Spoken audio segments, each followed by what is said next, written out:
Hello everyone, welcome to Gainful Hub. I hope you all are doing well in your academics.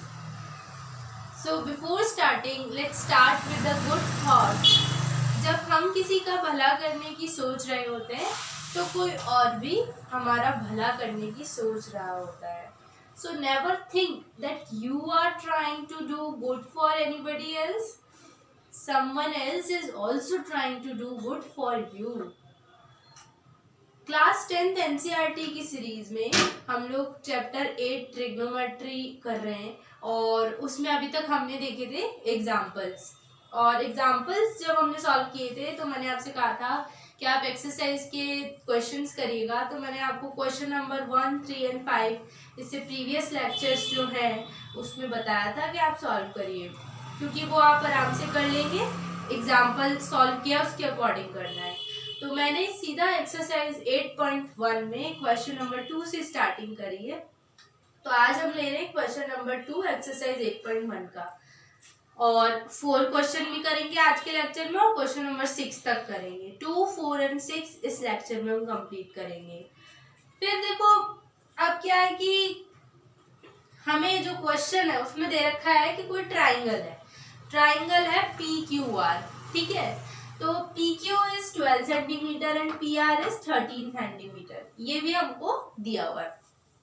जब आपको सबसे पहले जब ratio निकालोगे, रेशो तो याद हो जाना चाहिए, तो tan P. अब मेरे को यहाँ tan P निकालना है. मैं पहले tan P निकालती हूँ. तो मैं tan P निकालने के लिए थीटा एंगल कहाँ मानती हूँ, यहाँ पर. ठीक है, tan P के लिए तो tan थीटा क्या होता है, परपेंडिकुलर अपॉन बेस. तो ये हो गया QR अपॉन PQ. ठीक है, QR मेरे को पता नहीं है. ठीक है, तो मैं QR को ऐसे लिखती हूँ और PQ मेरे को पता है 12 है. इसको मानो इक्वेशन नंबर 1. क्लियर. फिर मान ले लो आप कॉट R. तो थीटा अब की बार थीटा कहाँ मान रहे हो, यहाँ पर मान रहे हो. ये फर्स्ट कंडीशन का थीटा है, दूसरी कंडीशन का थीटा. अब देखो कॉट R क्या होता है, बेस अपॉन परपेंडिकुलर. तो बेस क्या है यहाँ पर QR और परपेंडिकुलर क्या है PQ, यानी कि सेम आ रहा है QR अपॉन 12. Equation number 2. ठीक है, नाउ बाय पाइथागोरस थ्योरम करेंगे तो क्या हो जाएगा, जो PR का स्क्वायर है वो किसके PQ के स्क्वायर प्लस QR के स्क्वायर के सम के इक्वल है. ठीक है, PR क्या है हमारे पास 13 का स्क्वायर, PQ क्या है 12 स्क्वायर और QR हमको पता नहीं है, पता लगाना है. 13 का स्क्वायर होता है 169, 12 का स्क्वायर होता है 144. 144 यहाँ प्लस का है, इधर आके कैसा हो जाएगा माइनस का. So this is QR square.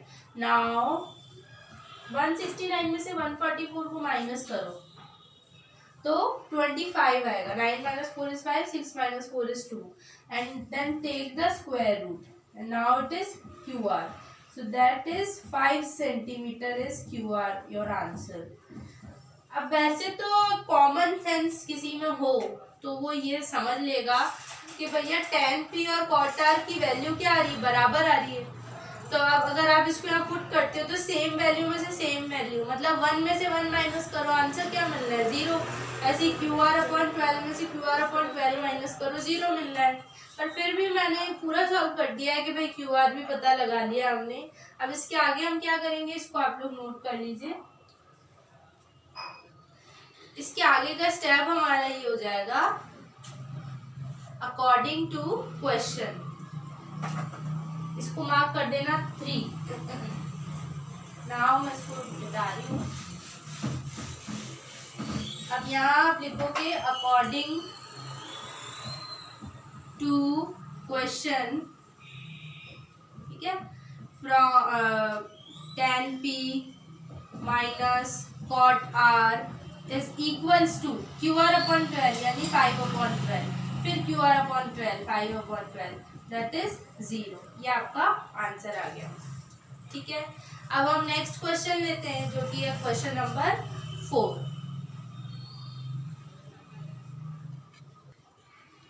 अब जो हमारा एक्सरसाइज 8.1 है उसमें जो क्वेश्चन नंबर 4 है वो हमसे उसमें आपको गिवन है कि 15 cot A is equals to 8 and you have to find sin A and sec A। अब यहाँ क्या है, सबसे पहला काम क्या करूँ, सोल्यूशन में लिखो B है, हमारे पास क्या है 15 cot A is equals to 8, तो cot A कितना हो जाएगा 8/15, ठीक है फर्स्ट। अब एक ट्राइंगल बनाओ और ट्राइंगल में एंगल ए आना चाहिए, तो मैंने मार्क किया ABC, ये परपेंडिकुलर, थीटा कहाँ मानना है ए पर, ठीक है। अब कॉट ए क्या होता है, बेस अपॉन परपेंडिकुलर, तो बेस क्या हो जाएगा इसका AB और परपेंडिकुलर हो जाएगा BC, ठीक है। तो ये किसके बराबर है 8/15, यानी कि AB यहाँ से कितना निकल के आ गया, this implies that AB is what 8 centimetre and BC is what 15 centimetre. Centimetre नहीं दे रखा है क्वेश्चन में तो सेंटीमीटर मत मानो, और मान भी सकते हो, कोई प्रॉब्लम नहीं, उससे कोई गलती नहीं मानी जाएगी आपकी। अब देखो मैं इसको लिखती हूँ, AB मेरे पास आ गया 8 और BC आ गया मेरे पास 15, तो क्या मैं AC निकाल सकती हूँ, बिल्कुल निकाल सकते हैं, तो AC निकालते हैं, वही बाय पाइथागोरस थ्योरम। मैं पाइथागोरस थ्योरम को शॉर्ट में पीटी लिख रही हूँ, आप लोगों को पूरा लिखना है पाइथागोरस थ्योरम। क्या हो जाएगा AC² is equals to AB² plus BC², यानी कि जो आपका AC² है वो AB² यानी 8 का स्क्वायर, BC² यानी 15 का स्क्वायर। 8² is 64, 15² is 225। आपको स्क्वायर याद होनी चाहिए 25 तक, because you all are in 10th class. 10th class के स्टूडेंट्स को एटलीस्ट 25 तक याद होनी चाहिए, 30 तक याद रहते तो बहुत अच्छा है। इसको प्लस करो, 5 + 4 इज 9, 6 + 2 8 and 289 and this is square. AC root 289 किसका स्क्वायर है, इसलिए याद होनी चाहिए। देखो रूट लेना है तो रूट के लिए कैसे सोचते हैं कि भाई 289 किसका स्क्वायर है, तो 289 जो है वो आपका 17 का। ये आपके पास आ गया AC, ये first equation, and here we have this value. इसको मार्क करने की जरूरत नहीं है, हम आगे चलते हैं, ये आप लोग नोट कर लीजिए।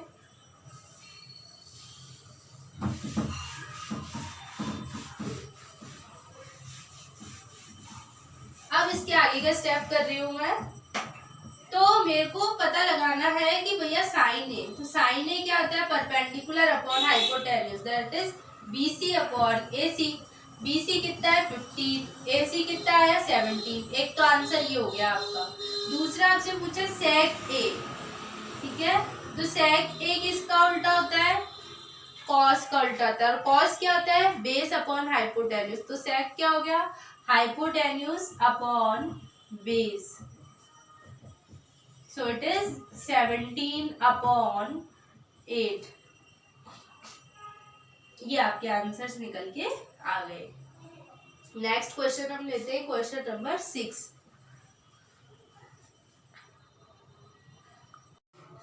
अब देखिए जो एक्सरसाइज 8.1 है उसमें जो क्वेश्चन नंबर 6 है वो लगभग जो हमने एग्जाम्पल देखा था, जो हमारा एग्जाम्पल नंबर 2 देखा था हमने, उसकी तरह थोड़े से वेरिएशंस हैं, तो फिर भी मैं सॉल्व करवा रही हूँ उसको। बोल रहा है एंगल ए और एंगल बी एक्यूट एंगल्स हैं। एक्यूट एंगल सबसे पहले पता होना चाहिए क्या होता है, नहीं पता तो मैं बता देती हूँ। Acute angles are always less than 90 degree and obtuse बोलेगा तो 90 डिग्री से ज़्यादा। बट ट्रिग्नोमेट्री में हमेशा ट्राइंगल के जो अनदर 2 एंगल्स होते हैं वो हमेशा एक्यूट एंगल्स होते हैं, ठीक है, और जो एक एंगल होता है वो 90 डिग्री का होता है, थर्ड एंगल। तो वही चीज़ है। अब आपसे बोल रहा है कि cos A और cos B बराबर है, तो यहाँ आपको थोड़ा सा दिमाग यूज करना है कि cos A is equals to cos B, और वो आपसे कह रहा है कि प्रूव करो A और B बराबर है। तो हमारी हैबिट होती है हम हमेशा ट्रायंगल ABC PQR ऐसे लेते जाते हैं। आप पे डिपेंड करता है, आप ट्रायंगल को कुछ भी नाम दे सकते हो। अब क्योंकि यहाँ अलग अलग दो एंगल बोले तो दो ट्रायंगल बनाओ और उसमें अलग अलग नाम दो A और B को, ठीक है ना। ये ध्यान रखने वाली बात है। ऐसे नहीं इसको ABC नाम दे दिया और A को B के इक्वल प्रूव करना है, कर ही नहीं पाओगे। जब दूसरे ट्रायंगल ही लिए तो सिमिलैरिटी लाओगे कहाँ से थ्योरम लगाओगे और कैसे सॉल्व करोगे, ठीक है ना। तो ये बात है और इस पर ध्यान जाता नहीं है स्टूडेंट्स का और दे गेट कंफ्यूज कि अरे how can we solve this. So मैंने इसको नाम दे दिया AMC, ठीक है। मुझे A रखना है इसमें और बाकी दो आप कुछ भी ले लो, MC PQ कुछ भी दो। सेम जो मैंने यहाँ एंगल A माना है वही दूसरे ट्रायंगल में मुझे एंगल B मानना है और मैंने उसको नाम दे दिया BQR। It's easy. नाउ अब प्रूफ स्टार्ट किया तो in triangle AMC and triangle BQR, AMC और BQR ट्रायंगल में क्या है आपके पास, जो cos A है जो आपको दे रखा है ना रेशो वो लिखो। तो cos A दे रखा है तो cos A इसमें लगाएंगे तो क्या हो जाएगा, base upon hypotenuse that is AM upon AC, first equation. Now इस ट्रायंगल पे लगाते हैं तो cos B क्या है, BQ upon BR, base upon hypotenuse, same thing. अब इक्वेशन 1 और इक्वेशन 2 इक्वल है, क्यों, क्योंकि हमें क्वेश्चन में दे रखा है कि जो cos A है वो cos B के बराबर है। तो मैंने वही लिखा है कि AM upon AC is equals to BQ upon BR because equation 1 is equals to equation 2 as it is given in the question. Now अब क्या करो, कॉरेस्पॉन्डिंग लो। तो भाई जैसे ये AM है परपेंडिकुलर है, इसके कॉरेस्पॉन्डिंग क्या दिख रहा है आपको, BQ दिख रहा है। तो AM अपॉन BQ में BQ को यहाँ पर ले आई, नीचे क्रॉस मल्टीप्लाई कर दिया और AC को मैंने ऊपर भेज दिया, AC अपॉन BR हो गया। और इस पूरे रेशो को let us suppose that it is equals to K, ठीक है, नोट कर लो फिर आगे करते हैं।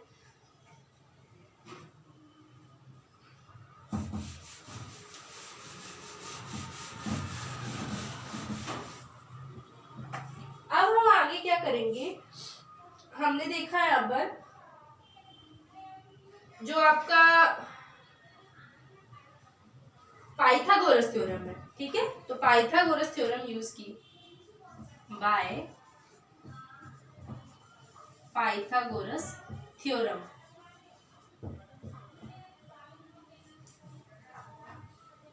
लास्ट क्या बचा आपके पास, ये इसका रेशो है, वो ऐसे कर देती हूँ। मेरे पास इसका और इसका रेशो है, मेरे पास इसका और इसका रेशो भी इक्वल है, ठीक है। मेरे पास बचा क्या है, MC और QR। तो मैं पहले MC फाइंड आउट करूंगी, ठीक है ना। तो मैं जब MC निकालूंगी तो क्या होगा, पाइथागोरस थ्योरम से AC square minus AM square. अब आप लोगों को इतनी प्रैक्टिस हो जानी चाहिए कि आपको पता चलना चाहिए किसको किस में से माइनस करेंगे और इसका क्या लूंगी मैं, रूट लूंगी, ठीक है। अब जो AC स्क्वायर है, ठीक है, तो AC को आप किसके इक्वल लिख सकते हो, AC को आप लिख सकते हो यहाँ से, देखो इस रेशो से। तो AC can be written as KBR, ठीक है। और AM को भी आप KBR लिख सकते हैं, ठीक है। तो एक बार तो मैंने क्या लिया, इसको लिया AC को, तो AC का हो गया K स्क्वायर और BR स्क्वायर। और AM के लिए लिखोगे तो क्या लिखोगे, K स्क्वायर BQ स्क्वायर। ये अगर आपके समझ में आ गया तो आप फिर आगे कर सकते हो। कैसे हुआ देखो, देखो ये AM है, पहले मैं समझाने के लिए लिख लूं, फिर आई विल इरेज दिस। ये AM अपॉन BQ है, वो किसके बराबर है, K के बराबर है। इसीलिए जो AM है वो क्या हो सकता है, KBQ हो सकता है। तो वही मैंने किया है, AM की जगह मैंने K स्क्वायर B स्क्वायर रखा है, उसका स्क्वायर। इसी तरीके से जो AC अपॉन BR है वो किसके इक्वल है भैया, K के इक्वल है। तो AC क्या हो गया, KBR हो गया, है ना। तो KBR हो गया, तो AC स्क्वायर की जगह रखो तो K स्क्वायर BR स्क्वायर। इसको नोट कर लो आप, मैं वो वाला इरेज कर देती हूँ इसका। अब इसमें क्या करेंगे,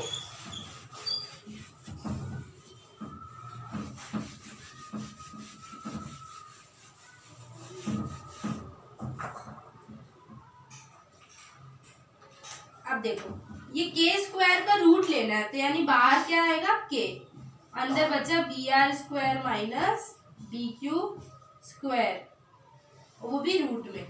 ये हो गया आपका एम सी। अब इसी तरीके से हमको क्या निकालना है, हमको क्यू आर भी निकालना है।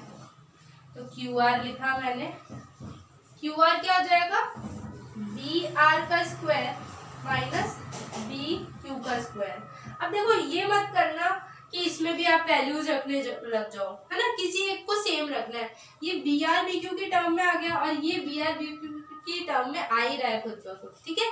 नाउ सेकंड स्टेप इज, अब हम लेंगे इसका रेशो, क्योंकि कॉरेस्पॉन्डिंग साइड्स है, तो हमने लिखा N C upon Q R, और एन सी हमारे पास क्या आया था, K B R square minus B Q square, और ये आया था आपके पास B R square minus B Q square. Root में है, ये ध्यान रखना है, this is in the root.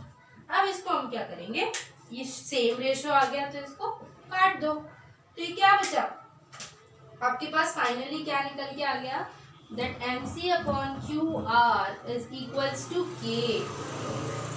अब वही वाली बात हो गई, सारी साइड्स जो है वो के इक्वल आ गई। आप इसको नोट करिए, मैं इरेज करती हूँ। और हमको फाइनली प्रूव क्या करना था कि ए और बी बराबर है, तो हम लिखेंगे कि हेंस वी गेट, यानी हमें क्या मिला, हमें मिला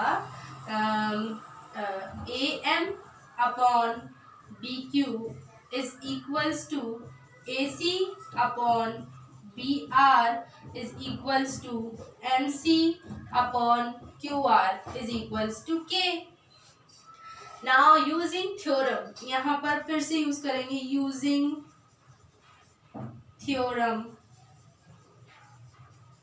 6.4, और 6.4 थ्योरम मैं फिर से रीड आउट कर देती हूँ, मैंने पहले भी समझाई हुई है, रीड कर देती हूँ। ये ट्राइंगल चैप्टर में, हम जब ट्राइंगल चैप्टर पढ़ेंगे तो आएगी, बट अभी फिलहाल के लिए मैं इसको बोल देती हूँ। ये आपको यहाँ लिखनी है एक्चुअली में, you have to learn these theorems.